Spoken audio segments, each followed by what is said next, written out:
हमारे साथ हेमंत अत्री जी हैं, कांग्रेस का व्यू देंगे, विपक्ष का व्यू देंगे, उमाकांत जी भी हैं। इन तीनों एक्सपर्ट को सुनिए, मैं खुद आपके ऊपर छोड़ता हूँ, आप खुद डिसाइड करिए कि मोदी जी इस कानून के जरिए या इस बिल के जरिए खेल क्या करना चाहते हैं। अत्री साहब, मोदी जी तो कहते थे और आप भी कहते थे कि साहब 400 पारों का तो संविधान बदल जाएंगे, तो कहां तो संविधान बदलने की बात थी, संविधान बदल देंगे। यहां तो संविधान के संशोधन की बात है, बिल लाने की बात है, कानून बनाने की बात है। मोदी जी तो बिल भी नहीं बना पा रहे साहब, बिल आए तो दिल घबराए। दीपक जी, ये अच्छा हुआ कि उनको 400 पार नहीं हुआ, वरना वो जो उनकी मंशा थी और जो चर्चा थी वो स्थापित भी हो जाती। आज आपने बहुत महत्वपूर्ण टॉपिक चुना है और इसके पीछे की मंशा जानना जरूरी है। देखिए, टेक्निकल और लीगल चीजें तो आचार्य साहब बताएंगे, वो विद्वान आदमी इस मामले के। इसके पीछे की पॉलिटिकल मंशा क्या है और इसके फॉलोआउट्स क्या है, मैं केवल उस पर जरूर आपको ध्यान देना चाहूंगा। इसके पीछे मोदी जी की पहले दिन से एक मंशा है, one nation one leader. Bharatiya Janata party और आरएसएस का जो कभी से सोच रही है वन नेशन वन पार्टी, और उसका ये फॉल आउट है वन नेशन वन इलेक्शन। इसको समझना पड़ेगा और देश की जनता इसको बहुत बारीकी से देख रही है।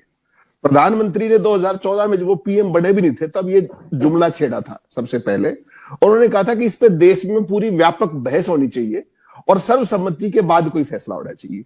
देश में सो कॉल्ड बहस हुई लेकिन कोई फैसला तो नहीं हुआ।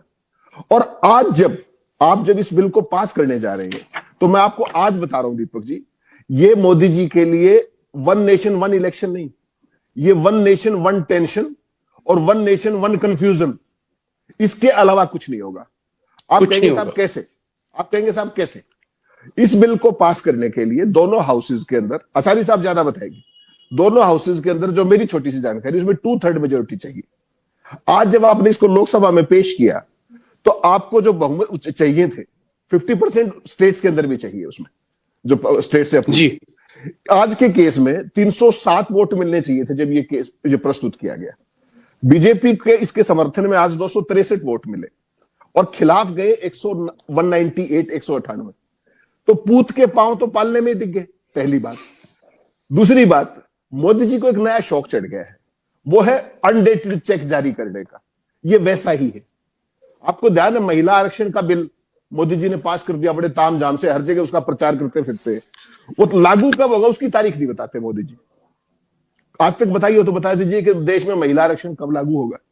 फिर इस वन नेशन वन इलेक्शन के पीछे मंशा क्या थी कि तीनों टीयर का चुनाव एक साथ होगा, लोकसभा का, विधानसभाओं का, पंचायती राज और स्थानीय निकायों का। अब पंचायती राज और स्थानीय निकाय तो ऑलरेडी निकाल दिए, इसमें से 2 टीयर बच गए हैं। और मैक्सिमम जो प्रतिनिधि होते हैं वो पंचायत के प्रतिनिधि होते हैं इस देश में, 30 लाख जैसा आप जानते हैं। जी। तो जब वो हट गए तो वन नेशन वन इलेक्शन कहां बच गए? समझ गए। आप कह रहे हैं कि साहब नगर निगम के, म्युनिसिपैलिटी के चुनाव करा नहीं पा रहे और पूरे देश के चुनाव एक साथ चाहते हैं। मैं आऊंगा, मैं अत्री साहब, मेरा सवाल ये है कि अगर मोदी जी इतने कमजोर हैं कि बिल पास नहीं करा सकते, चाहे वक्फ बोर्ड का मामला हो, वो तो सिंपल मेजॉरिटी से पास हो सकता था, उसमें भी वो बिदक गए कि कहीं ऐसा ना हो मुसलमानों का मामला है और नायडू बाबू, नीतीश बाबू कहीं हाथ ना खींच लें, उनको मुस्लिम वोट चाहिए होते हैं।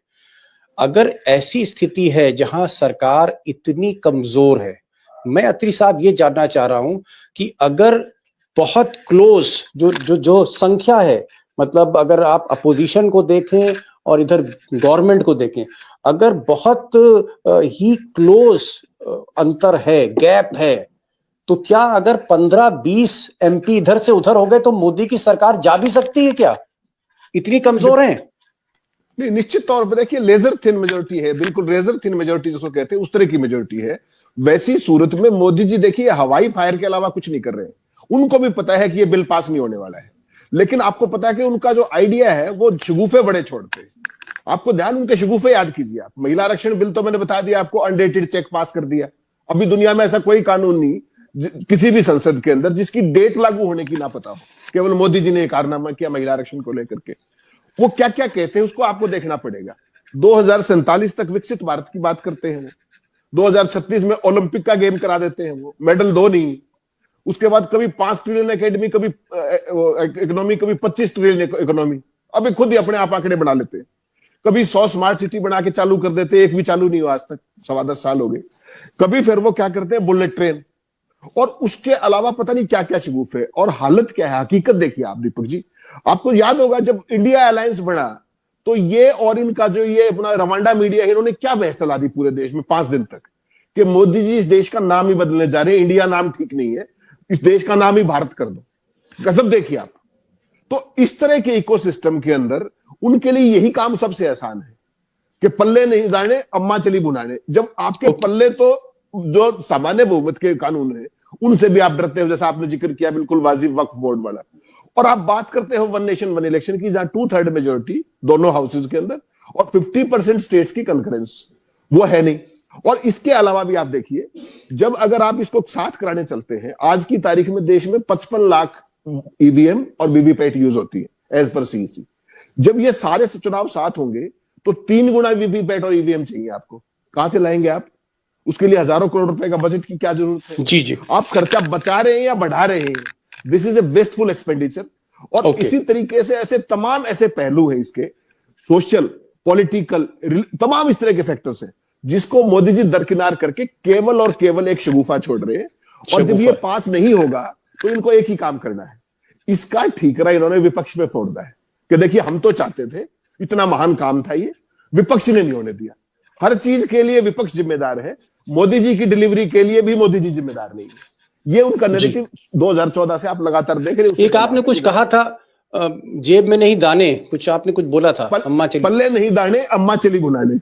पल्ले नहीं दाने अम्मा चली भुनाने, यानी आपके पास सीटें हैं नहीं और आप संविधान संशोधन की बात कर रहे हो, ये वो कहना चाह रहे हैं। लास्ट क्वेश्चन बस पूछ लूं मैं अत्री साहब से। अत्री साहब, इन्होंने कहा कि कल इसकी हवा नायडू बाबू ने निकाल दी, मोदी जी जो बिल ला रहे थे उसकी हवा मोदी जी के सहयोगी नायडू बाबू ने निकाल दी।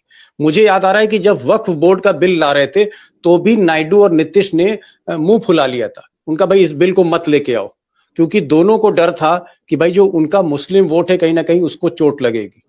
तो पहला जो वक्फ बोर्ड का बिल हो तो नायडू ने नखरे दिखाए, नीतीश ने साथ नहीं दिया। अब ये जो वन नेशन वन इलेक्शन है उसमें फिर से हवा निकाल दी नायडू बाबू ने।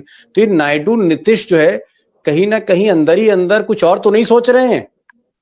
दीपक जी, आज की तारीख में नहीं सोच रहे, लेकिन नहीं सोचेंगे इसकी क्या गारंटी है? और मोदी उसी बात से डरते हैं। जो उनका स्टाइल ऑफ गवर्नेंस है वो माइनॉरिटी गवर्नमेंट चलाने के आदमी है ही नहीं। वो तो जितना जल्दी हो इसको मेजोरिटी गवर्नमेंट में बदलने की इच्छा में है, उस फिराक में है। हमने उस पर चर्चा भी की थी कि किस तरीके से शरद पवार के एमपीज पर नजर है, किस तरीके से शिंदे वाले एमपीज के ऊपर नजर है। तमाम तरह की चीजें इनके दिमाग में ऑलरेडी है। इस पर्टिकुलर मामले में अगर आप बात करोगे तो हकीकत में बताता हूं आपको, जो जिसका जिक्र किया आचार्य साहब ने, हकीकत यह है कि जो रीजनल पार्टियां हैं उनके ऊपर यह बहुत बड़ी खतरे की घंटी है, उनके सर्वाइवल का सवाल है। तो कोई डायरेक्टली विरोध कर रहा है, कोई इनडायरेक्टली विरोध कर रहा है। बीजेपी की मंशा साफ है कि इस देश में इनिशियली 2 पार्टी बचनी चाहिए जो कि दोनों नेशनल हो, और उसमें ये सारी क्षेत्रीय पार्टियां को इधर जाना पड़े या आपका उधर जाना पड़े। ये रीजनल पार्टियों को खत्म करना चाहते हैं, वो अपने सर्वाइवल की लड़ाई लड़ रहे हैं। भाषा अलग हो सकती है, नायडू कुछ कह सकते हैं, जो नीतीश कुछ कह सकते हैं, असली खेल वो है कि रीजनल पार्टियों को निपटा देना चाहते हैं वंस फॉर ऑल। जी, ये वन नेशन वन इलेक्शन, एक देश एक चुनाव। और हमारे जितने भी पैनलिस्ट बैठे हैं, आचार्य साहब संविधान विशेषज्ञ हैं, लखेड़ा साहब, अत्री साहब पार्लियामेंट बरसों बरस से कवर कर रहे हैं। तीनों एस्टीम पैनलिस्ट का मानना है कि भाई मोदी जी के पास एक तो संख्या नहीं है, संख्या उनके पास है नहीं, फिर भी ये कानून बनाना चाहते हैं। मंशा जो आचार्य साहब ने कही, कहीं ना कहीं संसद को और ताकतवर बनाना, और अगर संसद ताकतवर है तो संसद का नेता जो मोदी जी हैं वो और ज्यादा ताकतवर होंगे। और कहीं ना कहीं विधानसभा के जो चुनाव है, विधानसभाओं के जो टेन्योर हैं वो हाथ में आ जाएंगे प्रधानमंत्री के, अगर उनके पास बहुमत है। तो गेम प्लान ये है। लेकिन जैसा लकेड़ा साहब ने कहा कि एक दिन पहले, 24 घंटे पहले हवा निकाली इसकी नायडू बाबू ने, और जितनी रीजनल पार्टीज थी उनको अपने अस्तित्व के लिए लड़ना था, इसलिए सब एक हो गई। देखा जाए दोस्तों तो वन नेशन वन इलेक्शन को मैं इसलिए चूक मानूंगा इस स्टेज पे, क्योंकि थोड़ी बहुत नाराजगी इंडिया अलायंस में दिख रही थी पिछले 2-3 दिनों से, अडानी के मसले को लेकर और तमाम पॉइंट्स को लेकर, नेतृत्व को लेकर इंडिया अलायंस में। तो वो जो नाराजगी थी, वो जो थोड़ा सा बिखराव सा दिख रहा था, मोदी जी ने गलती करके उसको फिर से मजबूत कर दिया है। इंडिया अलायंस फिर मजबूती के साथ आज खड़ी हुई दिखी। एक बार फिर से आप कह सकते हैं कि इनकलाब जो है आपको जल्दी सुनाई देगा संसद में। India alliance has again reunited itself. Acharya साहब, आप आए, समय आपने निकाला, और जो आपकी जो बातें हैं मुझे लगता है लोग सुनेंगे, उसको रिवाइंड करके सुनेंगे। और लखेड़ा साहब आपका एक्सपीरियंस, अत्री साहब आपका तजुर्बा, कहीं ना कहीं तजुर्बा जो है उसका हमेशा एक रोशनी डालता है उन अंधेरों पर जहां पर थोड़ा सा आदमी कंफ्यूज रहता है।